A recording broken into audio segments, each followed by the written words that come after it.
विद्यार्थियों, हम BA part 1 का पेपर 1 पढ़ रहे हैं और पिछले व्याख्यान में हमने समाज की चर्चा की थी। समाज की अवधारणा हम देख रहे थे, उसकी परिभाषा हमने देखी थी और आज हम उसी को आगे बढ़ाते हुए समाज और एक समाज में अंतर देखेंगे और उसके बाद हम समाज के प्रकार की चर्चा करेंगे।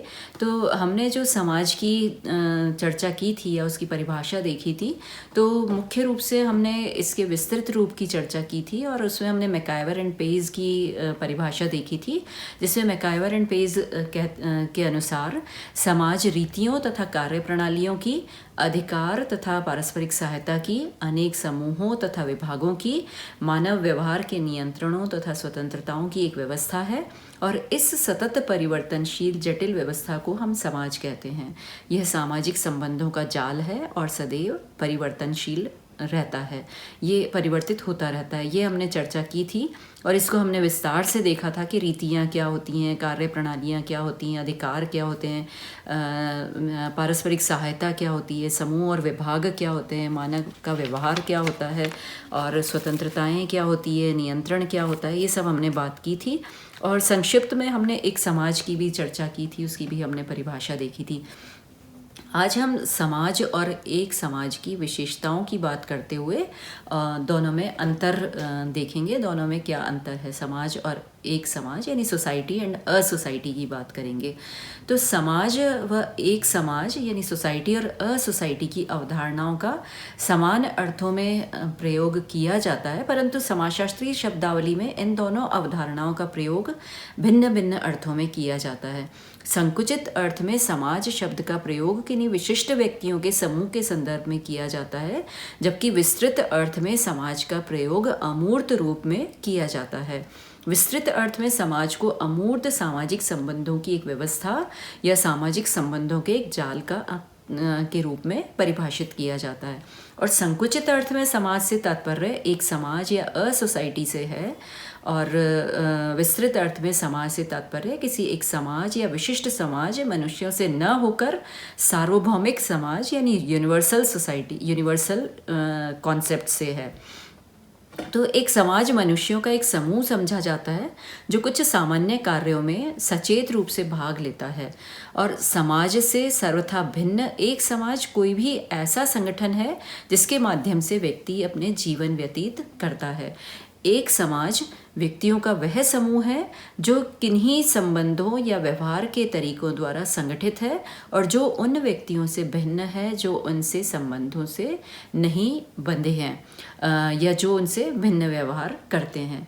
तो एक समाज की परिभाषाएं हमने देखी थी और उसके आधार पर उसकी हम कुछ विशेषताएं देखते हैं। अ सोसाइटी की कैरेक्टरिस्टिक्स अगर हम देखें तो एक समाज वस्तुतः व्यक्तियों का एक विशिष्ट समूह होता है, स्पेसिफिक ग्रुप है। अ सोसाइटी स्पेसिफिक ग्रुप है ह्यूमन बींग्स का, व्यक्तियों का, मनुष्यों का एक विशिष्ट समूह होता है और एक समाज का निर्माण जनसंख्या, संगठन, समय, स्थान, रुचि एवं आवश्यकता के आधार पर किया जाता है। एक समाज के सदस्य सामान्य प्रकार्यों में चेतन रूप से भाग लेते हैं और एक समाज सामाजिक, सांस्कृतिक, आर्थिक, राजनीतिक एवं अन्य आधारों पर दूसरे समाजों से भिन्न होता है। एक समाज का आकार सामान्यतः छोटा होता है।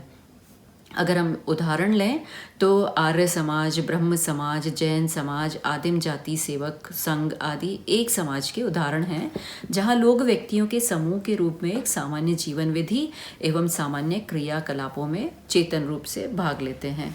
तो समाज और एक समाज में पर्याप्त अंतर होता है, इसके अंदर बहुत कुछ अंतर होता है। हम अब इसके इन दोनों के अंतर की चर्चा करते हैं, सोसाइटी और अ सोसाइटी की डिफरेंस को देखते हैं। एक समाज को सामान्यतया व्यक्तियों के एक समूह के रूप में परिभाषित किया जाता है और जबकि समाज को सामाजिक संबंधों के एक जाल के रूप में या सामाजिक संबंधों की एक जटिल परिवर्तनशील व्यवस्था के रूप में परिभाषित किया जाता है। एक समाज एक मूर्त कॉन्क्रीट अवधारणा है, अर्थात इसके आकार प्रकार को देखा जा सकता है, जबकि समाज एक अमूर्त एब्स्ट्रैक्ट अवधारणा है क्योंकि इसका निर्माण अमूर्त सामाजिक संबंधों से होता है। एक समाज शब्द का प्रयोग अत्यंत संकुचित अर्थ में किया जाता है, जबकि समाज शब्द का प्रयोग विस्तृत अर्थ में किया जाता है। एक समाज संपूर्ण समाज की एक इकाई अथवा एक भाग मात्र है, जबकि समाज के अंतर्गत अनेक एक समाज सम्मिलित होते हैं। सोसाइटी के अंदर बहुत सारी सोसाइटी सम्मिलित होती हैं। एक समाज छोटे होने के कारण अत्यंत सरल सिंपल होते हैं, जबकि समाज बड़े विशाल एवं व्यापक होने के साथ साथ जटिल या कॉम्प्लेक्स होते हैं। एक समाज के सदस्य एक निश्चित भौगोलिक क्षेत्र के अंतर्गत जीवन यापन करते हैं, जबकि समाज के लिए निश्चित भौगोलिक क्षेत्र का होना कोई अनिवार्य आवश्यकता नहीं है। एक समाज जनसंख्या, संगठन, समय, स्थान एवं आवश्यकताओं से बनता है, जबकि समाज व्यक्तियों एवं उनमें पाए जाने वाले सामाजिक संबंधों से बनता है। एक समाज में व्यक्तियों की जीवन विधि एक जैसी होती है, जबकि समाज में विभिन्न व्यक्ति विभिन्न जीवन विधियां अपनाते हैं। एक समाज में लगभग सभी व्यक्तियों के व्यवहारों एवं मनोवृत्तियों में समानता पाई जाती है, सिमिलैरिटी देखने को मिलती है सोसाइटी में लोगों के बिहेवियर के अंदर, जबकि समाज में व्यक्तियों के व्यवहारों एवं मनोवृत्तियों में भिन्नता पाई जाती है। एक समाज में व्यक्तियों के उद्देश्य एवं उत्तरदायित्व सीमित होते हैं, जबकि समाज के भीतर व्यक्तियों के उद्देश्य उत्तरदायित्व असीमित होते हैं। तो इस तरह से हमने समाज और एक समाज की अवधारणा को देखा, उनमें दोनों में अंतर देखे। अब हम समाजों का वर्गीकरण देखेंगे, क्लासिफिकेशन ऑफ सोसाइटी। समाजशास्त्र समाज के बारे में अध्ययन तभी व्यवस्थित रूप से कर सकता है जबकि हम यह समझ लें कि यह समाज कैसा है। समाज के अनेक प्रकार होते हैं और अनेक समाजशास्त्रियों ने अपने मतानुसार समाजों को वर्गीकृत किया है। हर्बर्ट स्पेंसर अपनी पुस्तक प्रिंसिपल्स ऑफ सोशियोलॉजी में समाज के विभिन्न प्रकारों का उल्लेख करते हैं।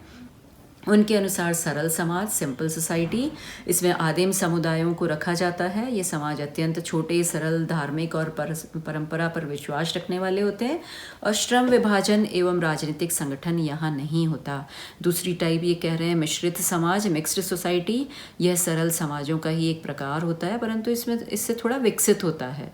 थर्ड टाइप ये बोल रहे हैं दोहरे मिश्रित समाज, डबल मिक्स्ड सोसाइटी, और यह थोड़ा और विकसित समाज होता है। इसमें सामाजिक आर्थिक आधारों पर श्रम विभाजन और स्तरीकरण देखने को मिलता है और राजनीतिक संगठन भी थोड़ा जटिल होता है।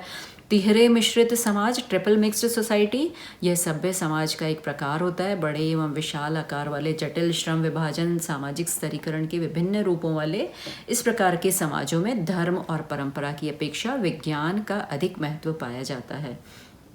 इमाइल दुर्खैम ने the rules of sociological methods में 4 प्रकार के समाज का उल्लेख किया है। सरल समाज, सिंपल सोसाइटी, सरल बहुखंडीय समाज, सिंपल पॉलीसेगमेंटल सोसाइटी, मिश्रित बहुखंडीय समाज, मिक्स्ड पॉलीसेगमेंटल सोसाइटी, और दोहरे मिश्रित बहुखंडीय समाज यानी डबल मिक्स्ड पॉलीसेगमेंटल सोसाइटी। तो सरल या सिंपल सोसाइटी दुर्खैम के अनुसार अत्यंत छोटे एवं सरल समाज होते हैं। ये यहाँ सहयोग के आधार पर सदस्य अपनी आवश्यकताओं की पूर्ति करते हैं और इन्हें झुंड या क्लैन, गोत्र भी कहा जा सकता है।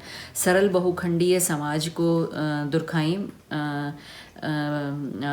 भ्रातृदल भी कह रहे हैं और मिश्रित बहुखंडीय समाज को दुर्खैम आदिम जनजातीय समाजों की श्रेणी में रख रहे हैं और दोहरे मिश्रित बहुखंडीय समाज को दुर्खैम विशाल जनजातीय समाज कह रहे हैं।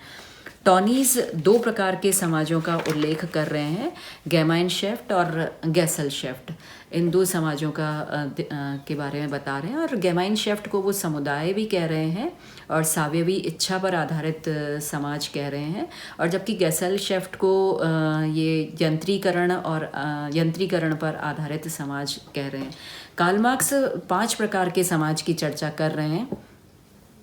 पूंजीवादी समाज, कैपिटलिस्ट सोसाइटी, सामंतवादी समाज, फ्यूडलिस्टिक सोसाइटी, प्राचीन समाज, एंशियंट सोसाइटी, एशियाई समाज या एशियाटिक सोसाइटी, और आदिम समाज, प्रिमिटिव सोसाइटी की वो बात कर रहे हैं।